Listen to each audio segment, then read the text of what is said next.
When you stop trying to put on the facade of what other people want you to be, you learn how to be okay with just being you.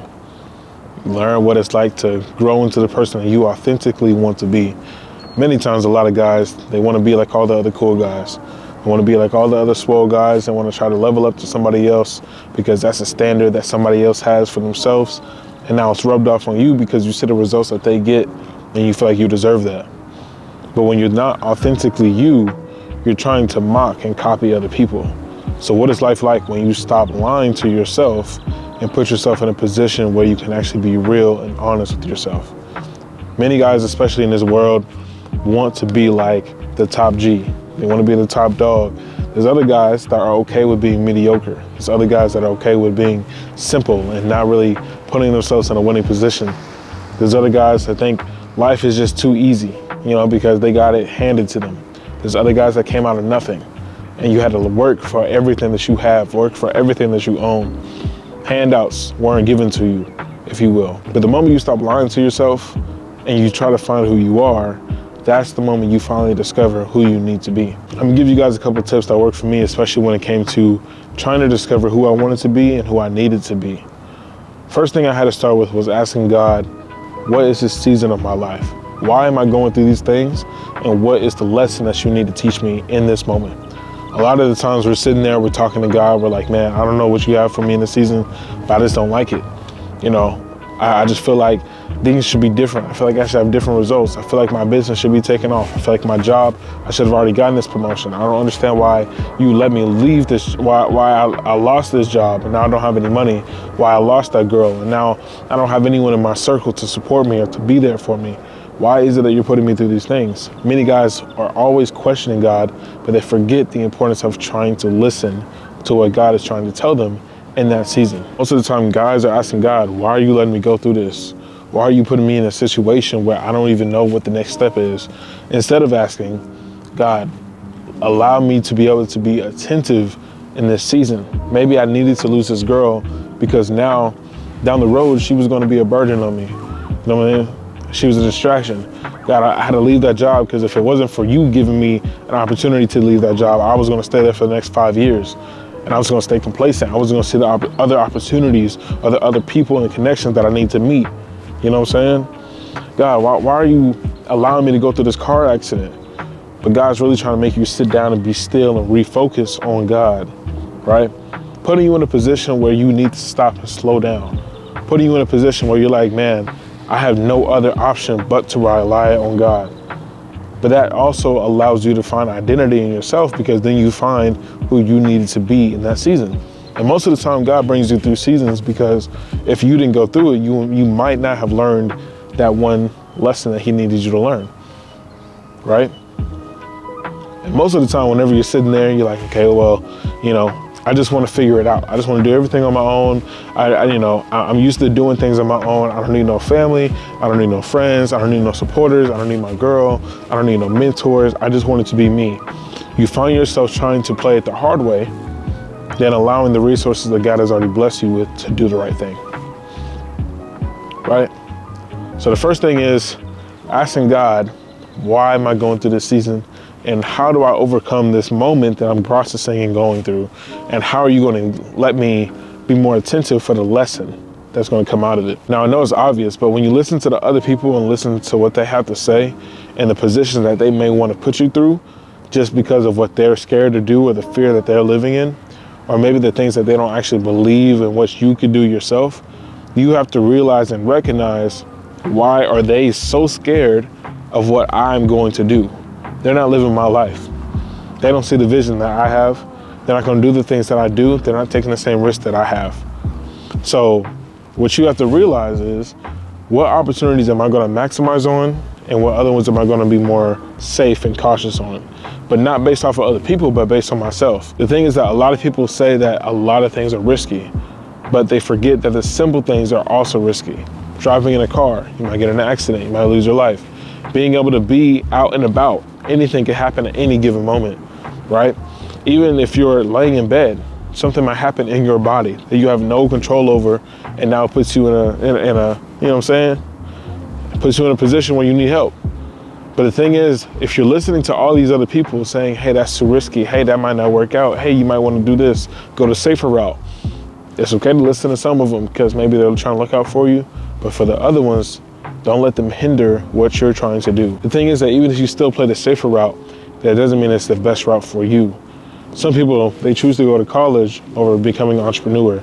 Some people go and they want to work a job instead of learning what it's like to be on their own and try to create something. Some people, they want to go into a corporate job instead of working at a restaurant. Some people, you know, there's so many things that you could do, but a lot of people, they learn that life itself is risky. Having kids is risky. Even having a job is risky, because what if someone lets you go? What if someone's like, you know what, man, we're just cutting people off. There's so many times I've had a conversation with people and they said, yeah, I ended up losing my job because they were just letting people go. Like, what can you do about that? So when you're sitting there and you're listening to the other people that's around you, you have to sit there and think about, what does life look like when I don't listen to other people and I truly just listen to the vision that God has for me, but also myself and what I want. And here's the thing though, man, like, honestly, the biggest thing that I probably even realize when it comes to life is that things are going to come and go. People come and go. Opportunities come and go. Like, literally, the car that you had probably 3 years ago might not work, might be totaled. You might be wanting a new car. The outfits that you used to wear, you don't have the same style no more. So now you're switching it up. The people that were in your circle in high school, you don't even talk to them no more, right? A lot of things come and go. So what you got to realize is that right now you may be in a season where a lot of things are coming at you. A lot of things are seeming overwhelming, but eventually those things are going to pass as well. Eventually those opportunities may not always be there. Eventually the people that are talking down on you will eventually move on, or maybe you move on from them. Eventually the things that are there that seem like they're distractions may not be there down in a couple months, even next week, because things can change. People come in, or things come and go, right? So when you're sitting there, you kind of think about, what does it look like for me to be honest with myself? I have to realize, what things am I willing to risk to give up, but also what vision do I have with God to understand where I need to get to? How much can I listen to what he's trying to tell me, as well as putting myself in position to be able to move and act on what he's called me to do? The more people I interact with, the more conversations I have, the more often than not, I hear how scared people are in life. And they're rather scared of what life looks like after death. They're rather scared of taking their own risk. They're scared of doing their own thing. They see people on social media, so they feel like they need to catch up. The thing is, man, and I say this a lot, is you have to learn how to be okay being you. Not everybody's gonna be okay with that. And that's all right. That's all right. Not everybody's gonna like you. If I told you that you weren't gonna have no more problems for the rest of your life, what would you say? That doesn't sound realistic. Okay, so then when a problem happens, why are you surprised that something's happening? It's just a part of the process. When you have people, and I said, hey, everybody's going to accept who you are for every aspect of you. Well, that doesn't sound realistic. So why are you surprised when someone doesn't like you for a certain aspect of who you are? You know what I'm saying? And sometimes, man, when it comes to the female side, you have to realize that not every female's gonna like you for who you are, because sometimes you're too much for them. Sometimes you're too much of that ambitious guy. Sometimes you're too much of that gym rat for them. Sometimes you're too much of a book reader or an educated person that they don't really want to be. Sometimes you play too much video games, so they don't want to be around you because you're too lazy. Maybe you eat junk food all the time, so they don't want to be around you all the time. Sometimes you're too much for them, and it doesn't have to be for the good or for the bad, but sometimes they just don't want to be around that, right? It's going to push them to do things that they do or don't want to do. Well, if I'm around Elijah, I know I got to be on my grind. I got to be ambitious. I got to be on top about, I got to be knowledgeable. I got to be on top of this, and this. But if I'm around Zach, then we can just sit around, we can watch movies, and we can kind of chill out, and we can just kind of let time pass by. So I don't know, do I really want to be like ambitious and be hardworking, or do I want to be more chill and be relaxed? That position that you're putting them in is going to determine on the person that you are. Because if you're too much for them, then they're not going to want to be with you, dog. You know what I'm saying? And that's the position that it just is. So sometimes it's okay whenever you're around certain people. You're just too much for them. And that doesn't mean that you need to change to adapt to who they are. That means that they just need to move around if they're not going to be around you. One of the other big things that I've learned is it's okay to stand out. It's okay to stand out. People in this world love a person that stands out. They love the best comedian because he stands out. He has something about him that's funny, that's intriguing. They love Mr. Beast because he does different things that causes chaos, and his videos are not like anybody else's, or he's giving away $1 million because he's doing things. But imagine when he first started, he was like, I don't know if people will even watch this, because what if no one wants to watch me try to do these certain games? What if no one even cares? What if I'm doing all this and giving away all this money and it doesn't do anything for views and for my production and for the monetizing? What if it just doesn't work?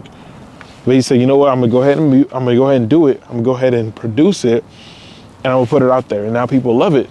And now, to my knowledge, he's killing it, right? But that's because he had to put himself in position to stand out. You can't stand out if you don't do anything that's gonna make you stand out. The way I stand out is just the energy I bring to the room. I have a calm confidence aura when I walk into a room. I'm not the person that's gonna bring all the attention to me. I'm also not gonna be the person that's super lame walking into the room that don't know how to talk to nobody. Just kind of slowly making my way around the room, networking with people that I need to talk to, eyeballing the room, staying aware of my, my surroundings, stuff like that. And when you're with me, or if you notice, then you notice I'm not all over the place. I naturally lead, right? So like, these are things that you just gotta kind of keep in mind. What makes you stand out? If you just were to be honest with yourself, what are things that you need to improve on, that God needs to work on within you, and how can you stand out in a room? When you find those two, you get to work. Last thing I'll say is, a leader can't be a leader if there's nothing to follow. And if you are a leader, where are you leading people to? Jesus was a natural leader because he was the most perfect person, perfect man ever. So he gave people a reason to follow. So if you are a leader, if you're putting yourself in a position to stand out, do things that you feel like God is calling you to do, then put yourself in a position to be led by God. And he will put you in position to have followers that will lead to him. You know what I'm saying? Just continually be you. And at the end of the day, you will feel exactly why God is giving you all those trials and tribulations, put you in certain rooms with certain connections, with certain interactions, to now that is now being transpired over to the calling that God has in your life. So be real with yourself. But it starts with you. I can't tell you everything. I don't even know you. But it has to start with you.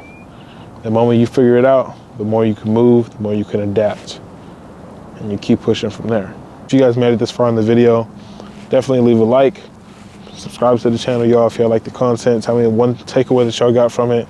And follow me on Instagram. If you don't got me on Instagram, it's King Malone, as you guys already see in the corner. I would love to connect with y'all. Hit me in the DMs. Let's talk about something, maybe a video, whatever you want me to talk about, man. We'll go from there. But that being said, y'all, I'll catch y'all in the next video. I'm gone.